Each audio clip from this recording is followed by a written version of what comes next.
This journalist claims that all it took for her to be hired as an ICE agent was a 6-minute interview at a Texas career fair. Her story has gone viral, specifically when it comes to ICE's vetting processes. However, federal officials says it's a, quote, lazy lie. Jedeed is a freelance journalist based out of New York who is very openly anti-Trump, specifically when it comes to his deportation tactics. However, she was curious about the job application process in order to become an ICE agent. Noticing that there was a recruitment event happening for ICE agents in Arlington, Texas, she booked a flight and went.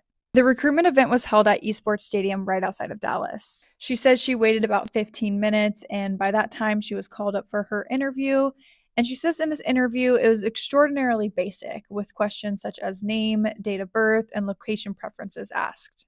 After 6 whole minutes, her interview was up, and she thought as soon as she walked out, that would conclude the end to her journey with ICE. That's because she knows how Googleable she is, and she figured that a quick search of her name online would quickly take her out of the running. For these reasons, it came as a shock when she received a tentative job offer in her email inbox just a few days later. That's if she submitted her driver's license, a drug test, a background check, as well as an affidavit that she's never been charged with domestic violence. Jedeed never ended up submitting that paperwork, so again, she figured that now officially this is the end of her journey. However, to her shock, 9 days later, she logged into her USAJobs portal where it said that she had accepted the position and that she was due for service in New York City on September 30th. She ended up declining the job offer. However, officials with the Department of Homeland Security says that she wasn't even offered one in the first place.